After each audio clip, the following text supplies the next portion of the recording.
Forget shadow work if you can't do this. No, really, forget shadow work if you can't do this. I often say if you want to do shadow work properly, you need the right mindset first. Everything depends on this. And I call this the anchor mindset. It's a way of seeing life where every trigger, every discomfort, every emotional reaction, every clench, every ugh becomes your material for healing. And when you hold this mindset, your entire world, your entire internal world starts to shift. There are four pillars of this mindset. The first pillar is seeing your triggers as teachers. It's learning how to see every trigger as a teacher. Whenever you feel resistance, irritation, insecurity, jealousy, defensive, whatever, instead of trying to change the situation or blame someone outside, you turn inwards and go, what inside me is being activated right now? Because the outer world is literally a mirror. The real work is always internal. So your partner laughs with someone, or someone cuts you off, someone breathes down your neck. Instead of going full FBI mode surveillance, you stop and you turn inwards and ask, why is my inner child having a tantrum? Because the problem is not your partner, it's your abandonment wound playing projection. The second pillar is body as your best barometer. It is realizing that your body is always right. Your body is your best barometer. Tight chests, heavy shoulders, racing thoughts, sinking stomach.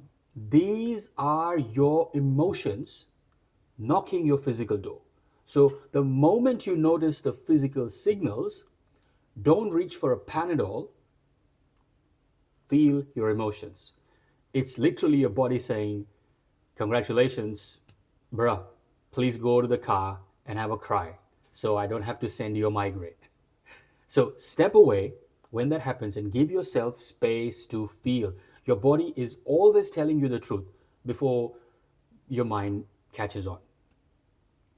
The third pillar is processing your emotions as top priority. Processing your emotions must become a top priority, like your car breaking down, or your kid screaming, or urgently need to go to pee.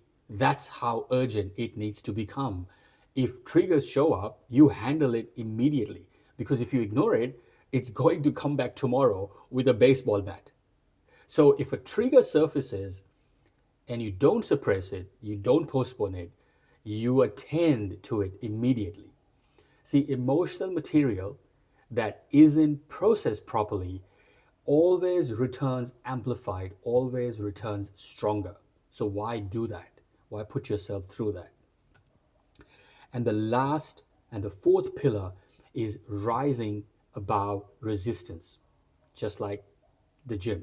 Initially, this is going to feel like every cell in your body is resisting. You know, you've got to commit to rising above resistance. Your mind will talk you out of this work every day. It'll say, I don't feel like it, it's too hard. What if I get lost in my emotions? Can I just eat cheese? This is definitely someone else's fault, blah, blah, blah. So know that this is the most important part, the part of processing your emotions and persisting through resistance, just like the gym, strengthens your muscle, strengthens your nervous system. So resistance is a doorway, not something to run away from. So when you adopt this anchor mindset, triggers as teacher, body as barometer, processing priority, and rising above resistance, your life becomes a curriculum. Your life becomes your therapist. Your life becomes your teacher. And every moment becomes an opportunity to return to yourself. I go into all of this much more in depth on my podcast. So if this resonates, Feel free to check it out. Details in the comments.